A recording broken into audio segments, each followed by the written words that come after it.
Días, mi nombre es Carlos Rodríguez Lema, represento el grupo número uno eh, con mi compañero Jonathan Zambrano. El presente video corresponde al ejercicio número uno del deber número 8, en la que se nos pide analizar el video. Vamos a abrir aquí, analizar el video acerca de cómo configurar un variador de velocidad de un Tsunami G120. Vamos a abrir en este caso el video. En este caso estamos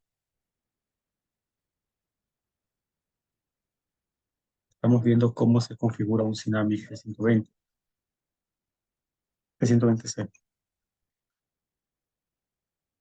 En este caso, se nos dan las indicaciones de que este tipo el Sinamic, es un variador que lo podemos encontrar muy comúnmente en las plantas industriales. En este caso pueden ser en motores de bombas, ya sea bomba de agua o bombas de fluidos de forma general, que son utilizadas, perdón, para, en este caso, generar la presión que hace que el fluido se dirija hacia las distintas tuberías que conforman parte de un sistema. En este caso puede ser un sistema de producción, por ejemplo, de papel, en donde todas las bombas deben funcionar a una determinada presión. Esto lo hacen también girando, bueno, con la velocidad de giro de los motores a través de la bomba, donde se genera la presión necesaria en los ductos, que, bueno, más adelante serán utilizados de manera independiente para las actividades o para los trabajos requeridos en cada parte del sistema.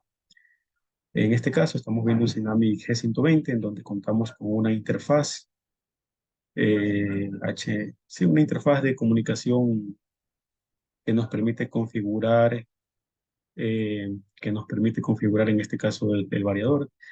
Hay que recordar que ese tipo de variadores funcionan con un voltaje más o menos de 380 voltios hasta 440 voltios. Son más o menos los valores que nos dan. En este caso, también nos indica que el Tsunami puede manejar valores escalares, así como vectoriales. Y dentro de las configuraciones más importantes tenemos la capacidad, o mejor dicho, que el timer cuenta, perdón, que el controlador cuenta con un timer que nos permite configurar en este caso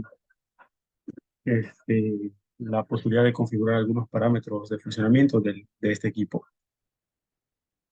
Aquí estamos ya apreciando, vemos cómo está conformada la estructura. Hay que mencionar algo destacable de este equipo, que la parte de control, digamos así, la interfaz de programación o la interfaz de usuario que tiene este variador es desmontable, por lo tanto lo convierte en un equipo tipo plug and play, que hace que, por ejemplo, el reemplazo de alguna parte que esté dañada sea un poquito más sencilla, en este caso la parte frontal, en el caso de sufrir algún desgaste, ya sea por el tiempo o por temas de mantenimiento o simplemente por algún error que esté ocurriendo dentro de las máquinas, podemos desmontar el equipo, lo que hace que sea muy amigable para el tema de, de mantenimientos y todo eso. Aquí estamos observando cuáles son las ubicaciones de los terminales del variador de velocidad. En este caso nos indican que tenemos una cantidad de 6 entradas digitales, 5 analógicas y otras entradas ETC. Dentro de los parámetros también tenemos la capacidad de contar con dos fuentes, una de 24 y una de 28. En este caso también hay que resaltar que este variador, aparte de la fuente interna, también cuenta con una fuente interna que nos permite ya sea conectar algún tipo de fuente en caso de que se dañen las fuentes externas o simplemente para tenerlas como fuentes de respaldo ante posibles apagones dentro de la planta. Tenemos también aquí la posibilidad de desconectar los bornes para, en este caso, como lo mencionamos al inicio, para poder reemplazar los componentes de manera rápida en caso de que estos sufran algún tipo de daño. Eh, Tenemos también que dentro de los modos de comunicación tenemos CAN, Modbus, Profinet y Profibus, que son las interfaces de comunicación que tenemos disponibles para utilizarla dentro de este equipo. Eh, Al igual que muchos equipos, también contamos con el módulo Ethernet IP, como lo vemos aquí. Tenemos en este caso dos puertos de conexión, que son los típicos puertos de comunicación Profinet para comunicación con conectores Ethernet. Aquí nuevamente observamos nuevamente este vendría a ser como la memoria de control del dispositivo. Aquí adelante vemos el sistema de refrigeración y también vemos como algo importante que contamos con el slot. En este caso tenemos el slot necesario para conectar una tarjeta USB. Esto de aquí nos permite para, por ejemplo, aumentar el número de configuraciones dentro del equipo. Em, Tenemos también con una, digamos así, una característica que tenemos un puerto USB. Aquí casi no es muy apreciable, pero podemos comunicarnos con nuestra computadora hacia el programa en este caso, de configuración del equipo, así como hacer los respectivos backups dentro de las configuraciones que ya están establecidas en los equipos para hacer un cambio rápido. Esto aquí también es importante debido a que en ocasiones los backups se hacen para evitar pasar tiempo durante la programación de los equipos. Recordemos que cuando nosotros configuramos un equipo, a veces movemos muchos parámetros que en ocasiones, debido a la limitación de botones, tal como vemos en la imagen, se vuelve un poquito complicado debido a que este, la interfaz no es tan sencilla de manejar, o sea, hay que tener un poquito de práctica para manejarlo rápido. Entonces, muchas de las veces acudimos a los backups para respaldar las configuraciones ya establecidas. Por ejemplo, si tenemos una línea de proceso que maneja, digamos, dos tipos de productos que se elaboran y yo qué sé, y cada producto elaborado dentro de esa línea de producción tiene una configuración distinta, por ejemplo, en la velocidad me invento, ¿no? En la velocidad de transporte, de la velocidad de la la banda transportadora. Entonces, a veces este tipo de configuraciones es necesario respaldarlas para ingresar otras nuevas y hacer el tipo de cambio de estas configuraciones de manera más rápida. Aquí estamos observando las variables que nosotros manejamos en nuestro variador. En este caso hacemos referencia a un set point. Tal como vemos aquí, tenemos el set point, tenemos configurado una velocidad de 932.5 litros por minuto, más o menos parece ser. Y en este caso la variable de acá abajo nos indicaría la velocidad real. Esto aquí funciona más o menos como un control, un lazo de control en donde nosotros seteamos un valor ideal y luego de eso la máquina se encarga de tomar las variables o tomar los valores de las variables que estamos midiendo para hacer los ajustes necesarios y establecer yo que sean las correcciones necesarias para poder alcanzar o mantenernos en el set point. Asimismo, vemos, bueno, esta parte de aquí estamos analizando básicamente las funciones que tenemos dentro de nuestro equipo. Tenemos, tal como lo mencionamos al inicio, una interfaz limitada, pero son las suficientes para poder manejar y programar nuestro Dynamic. En este caso tenemos la opción de configurar los parámetros, en este caso los valores aumentarlos o disminuidos, dependiendo de cuáles sean las configuraciones que querramos nosotros ingresar.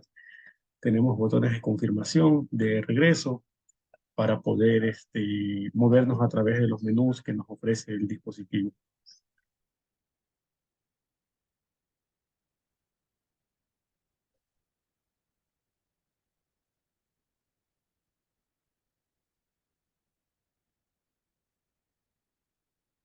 Asimismo, aquí vemos eh, un método de configuración.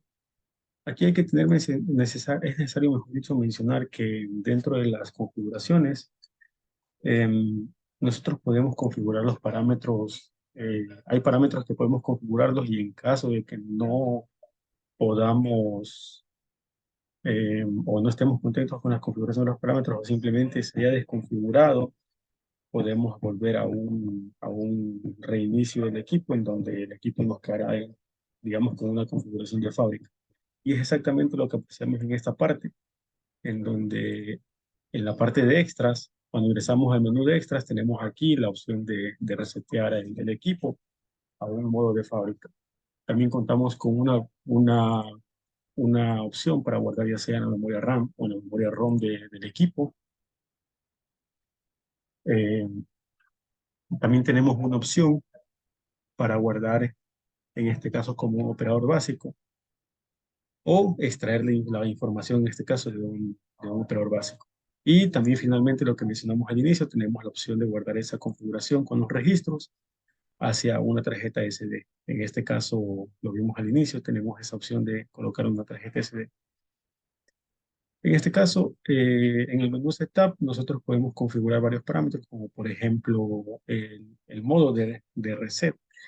Ahora, esto de aquí con respecto a esto, tal como lo mencionamos en el ejercicio número 2, ya lo vemos en el otro video, nosotros antes de comenzar a configurar el Dynamic 120, nosotros debemos de hacer en primer lugar un reset del documento.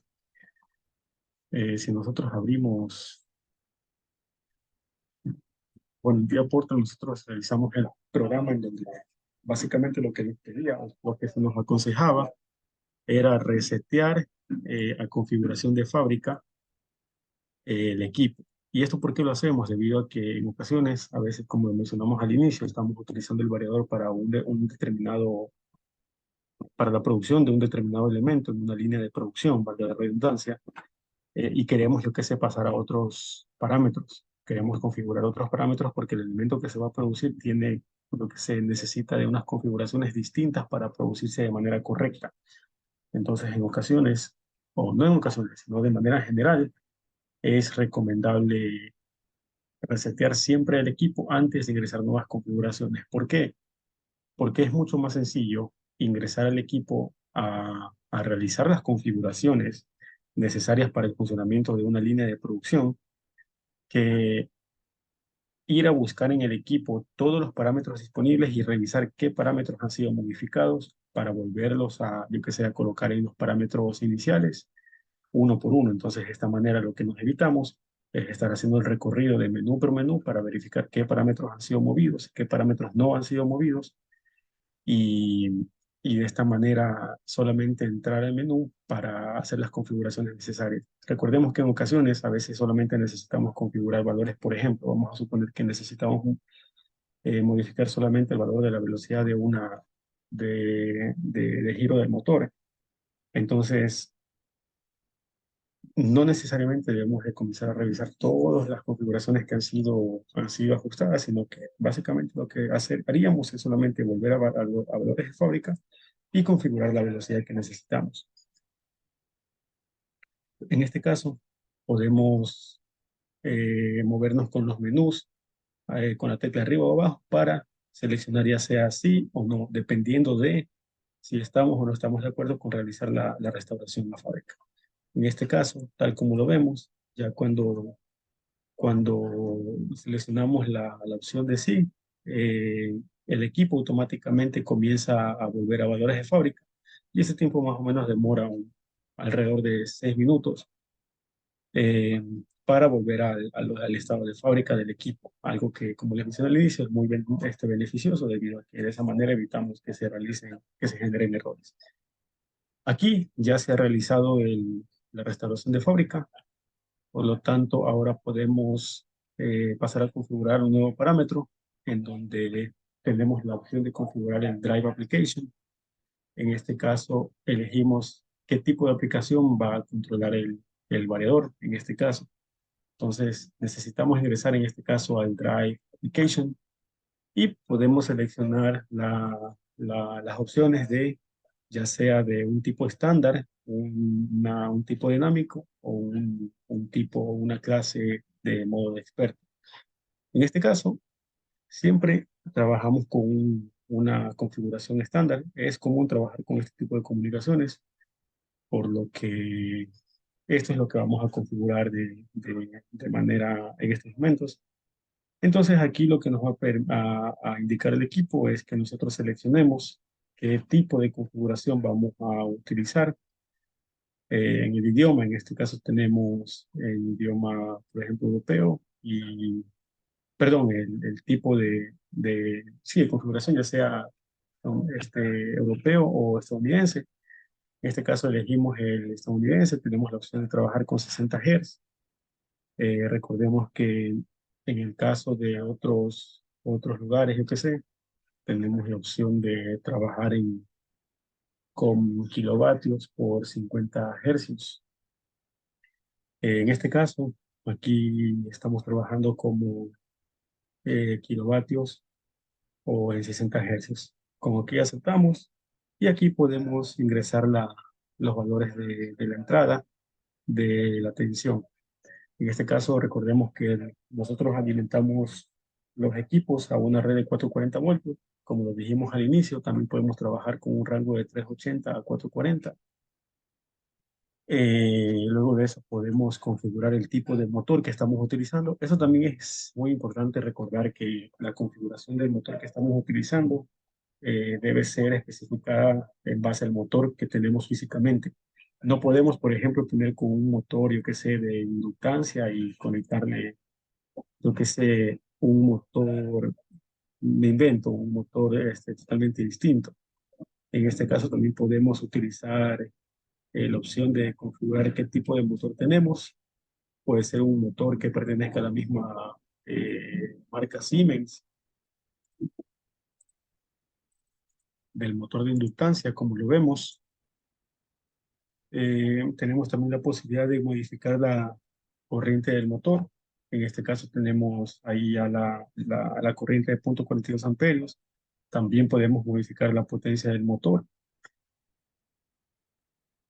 Asimismo, podemos también ingresar a la frecuencia a la que trabaja el motor. En este caso, al ser un motor de inductancia, trabajamos con 60 Hz. En este caso, obviamente, también podemos establecer las RPM nominales del equipo. Eh, Aquí también tenemos el tipo de enfriamiento del motor.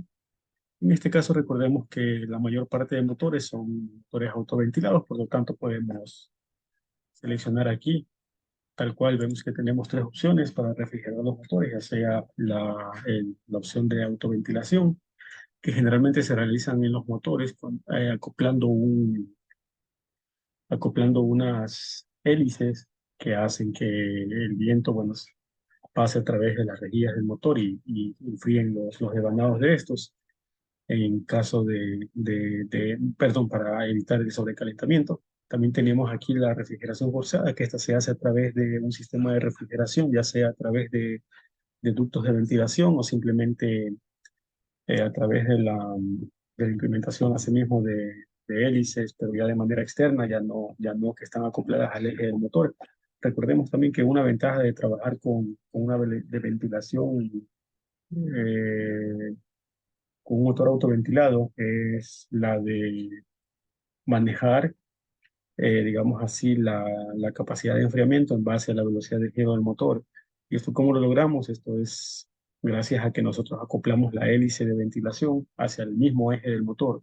Por lo tanto, si el motor está girando a bajas revoluciones y no necesita una cantidad extrema digamos, de bajas temperaturas para lograr refrigerar el motor y mantenerlo en condiciones de temperatura adecuadas, eh,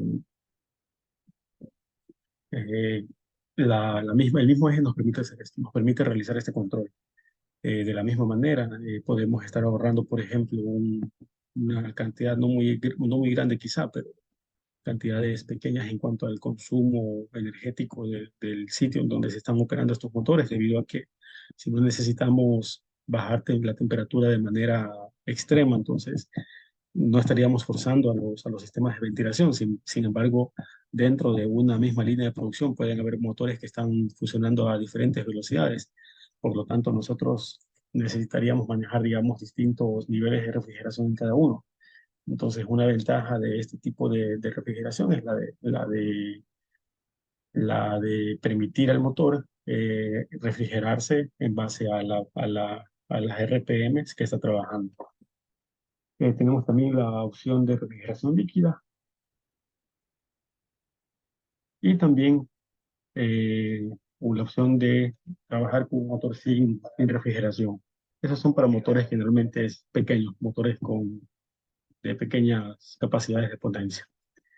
Aquí pasamos a especificar el tipo de aplicación, el tipo de aplicación estándar. Recordemos que estamos trabajando con una aplicación estándar, y debemos elegir el tipo de aplicación. En este caso, vemos que podemos elegir el tipo de aplicación. En este caso tenemos la opción de seleccionar ya sea, bueno, dependiendo de los parámetros que estamos utilizando. Por ejemplo, vamos a seleccionar ya sea, eh, hay que mencionar que eso está relacionado al tipo de motor también. Vemos que aquí tenemos la opción cero, que es un nivel de configuración estándar. Tenemos también un nivel 1, eh, y tenemos esas dos dentro de los tipos de configuraciones en el motor.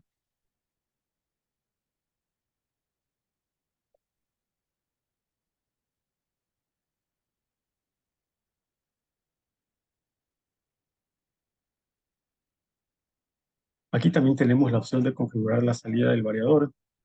Vemos que aquí apreciamos la opción, o sí, la macro 12, perdón, que nos indican cómo están configuradas las entradas y las salidas digitales.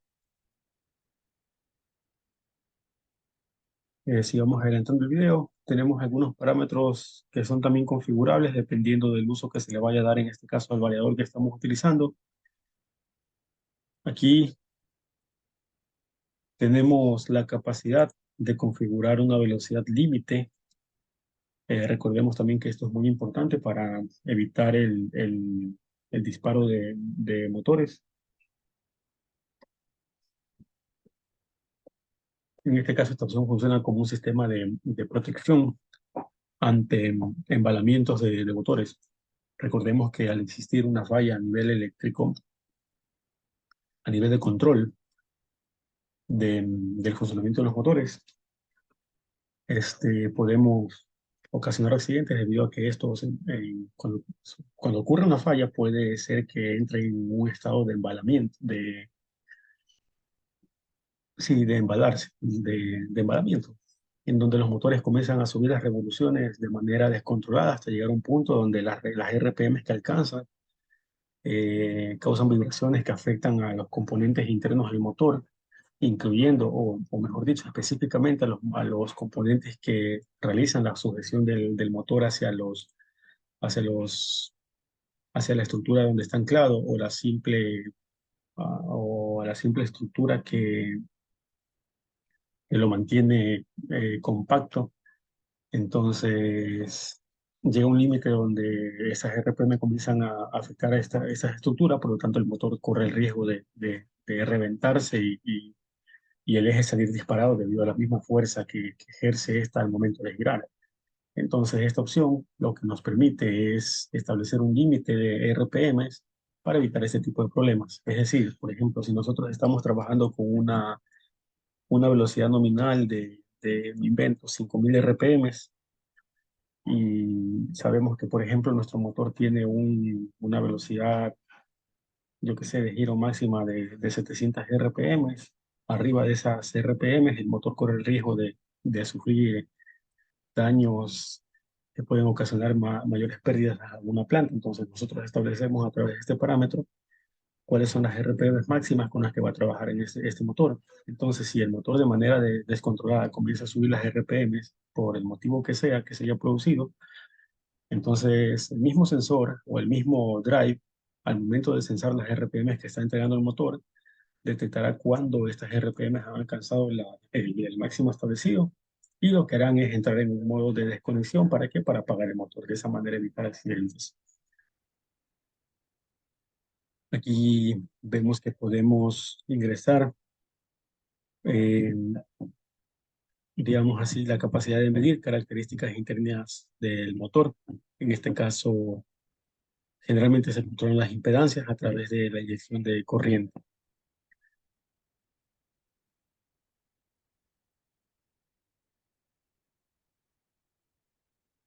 Entonces vemos aquí cómo vamos configurando. Aquí se nos indica algo acerca de la configuración del monitor. Tenemos aquí, tal como vemos en la imagen.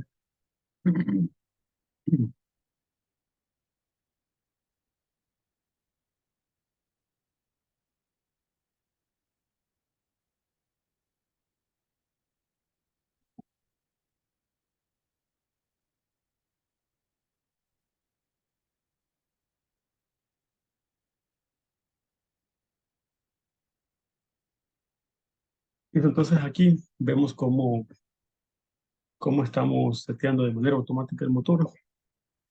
Vemos cómo ya se ha establecido las velocidades nominales. Y vamos a ver cómo al momento de arrancar las RPMs, vemos cómo el variador ya arranca el motor y la velocidad comienza a elevarse hasta alcanzar las RPMs establecidas. En este caso, una vez que alcanzamos las RPMs necesarias, eh, el motor se mantiene estable.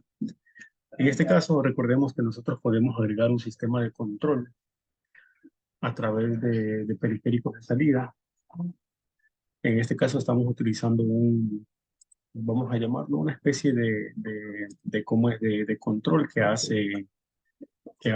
lo que hace es mandar una señal al variador. Este de aquí la interpreta como, por ejemplo, que se estamos subiendo al 50%, entonces, perdón, el medidor o el variador, perdón, la perilla que nos permite controlar las velocidades está seteado, por ejemplo, del mínimo al 0% y el máximo al 100%. Entonces, cuando nos encontramos, por ejemplo, en la posición de la mitad, este variador lo tomaría como que deberíamos trabajar a una velocidad del 50% de la capacidad nominal. En este caso, vemos que efectivamente establecemos un, un nuevo set point de 1800 RPM y el motor está trabajando con 1800 RPM ya en la velocidad normal. Ahora aquí lo que estamos haciendo es bajando el set point a 72 RPM, 73 aproximadamente, entonces el motor comienza a reducir su velocidad hasta alcanzar el set point.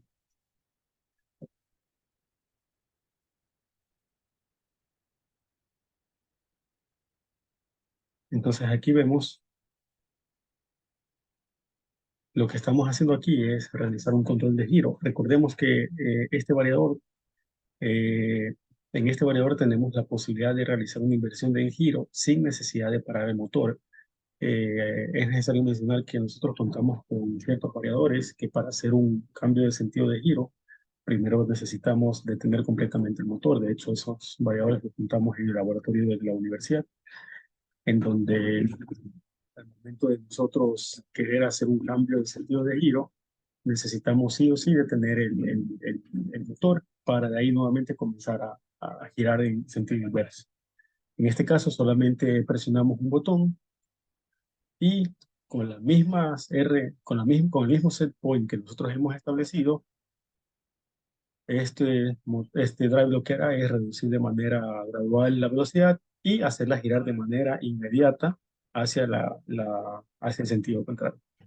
Esto es básicamente lo que tenemos dentro de las configuraciones básicas del Dynamic G120.